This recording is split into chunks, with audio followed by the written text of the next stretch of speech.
as we have a special guest now joining us on set. We have Sam Merrill joining us. Sam, thank you so much for taking the time. As Carter just said to you, happy first day of school. It feels like the first day. You guys head to training camp later this afternoon, and another season is underway. So first, I want to ask you about the contract that you received in this offseason. A big congratulations, obviously well-deserved. So much of what Kobe Altman talks about is internal growth, and I think you are really the epitome of that in terms of your growth from the charge to coming up here and producing at such a high level. What did it mean to you to receive that contract? Yeah, I mean, I just have so much gratitude for this organization. It starts with Brendan Yu and LaRon and Mike Garrity and Brandon and everyone with the charge alongside Kobe and Mike, giving me an opportunity to just come play with their G League team. And, you know, that whole time I felt like I was capable of much more, and it was a longer season than I was expecting in the G League. But, you know, those guys seeing something in me, and then Kobe and Mike and the rest of the staff, you know, being willing to bring me on and take a chance on me. And it's, you know, having been here now for basically 3 years, you know, when free agency was coming up, it was let's find a way to be here, and you know, we're really glad that it worked out that way. It's such a good organization, so well run, and they take care of people. They've done such a good job with my family, and obviously I have great respect for them and Kenny and the whole staff. I have belief in them, and you know, they have belief in me, and when you have that and the belief that I have in relationships with this roster, like it's exactly where I wanted to be.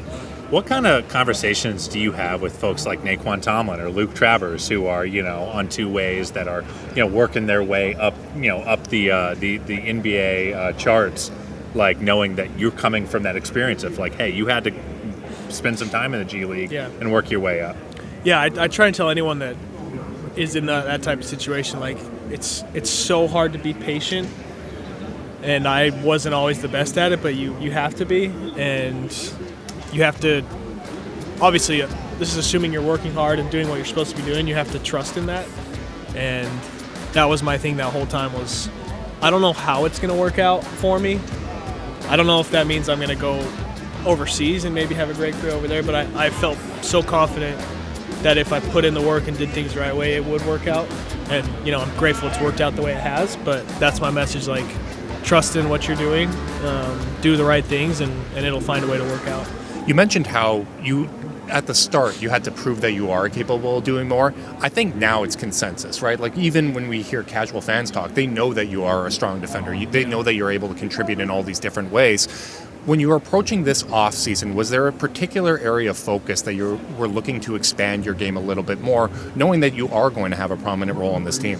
For sure. I definitely wanted to diversify who I am offensively, and it's not going to change a whole. Like, I'm still going to shoot a bunch of threes. It's what I'm paid to do, right? But like I've said this, I know I'm capable of more because I've done it. Like, I didn't just shoot threes in college. Like, I can make a mid-range jumper, I can make a floater, but because I had to find a way to integrate myself into the league, like all I did was shoot threes. Like all I worked on was threes and the occasional finishes. But like this summer there was a real effort to like get my touch back around the rim,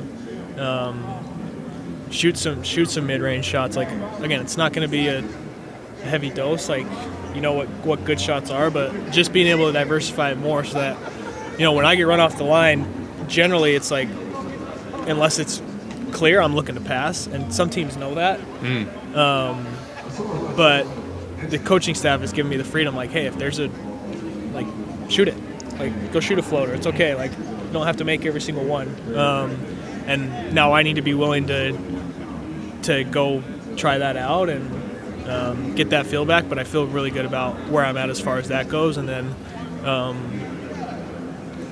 like, I think being able to play myself even more as like a screener, which I tend to do a lot, but like Evan, I mean, I don't know if you guys have heard, Evan has just been insanely good this summer. Like it's made it like, over here a little bit. Like in August when we had our mini camp in LA, and then this whole month of September, like I don't want to put too much out there, I don't want to put too much expectation on him, but he has been just insanely good. And like me screening for him and making life easier for him is something I want to do even more. I know you don't want to put too much on him, but I do feel a journalistic obligation to ask. What are you seeing that feels different? Is it the handle? Is it just the general confidence? Like, what are you seeing that like you were like, oh, that wasn't there, or maybe wasn't there as much?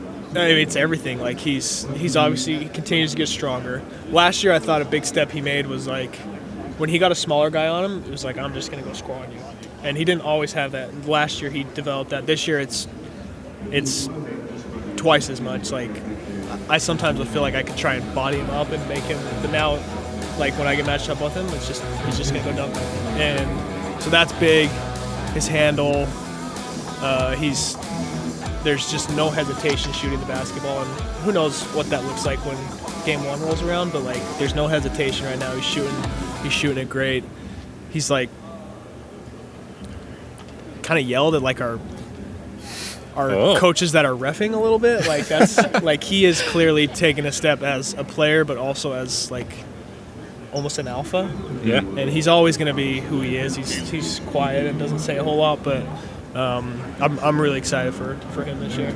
Well, Sam, I actually think we're going to let you go because we are having up a little pile up here because Jalen Tyson is looking to step on in. So you're getting out scotch-free today. You didn't have to sit for too many questions. Sounds great. The kids gave me an Uncrustable. Do you guys have anything for me? No, we haven't. I think we have an extra water, maybe. Yeah, we got water. Hydration is important. Hydration is important. I know. I was on gift duty and I dropped the ball. It's my fault. It's unbelievable, and this is why you're never going to come back. It's okay. We blew it. I'll forget it by next year. Sam, thank you so much. All right, Thank you so much. guys. Congratulations, Sam.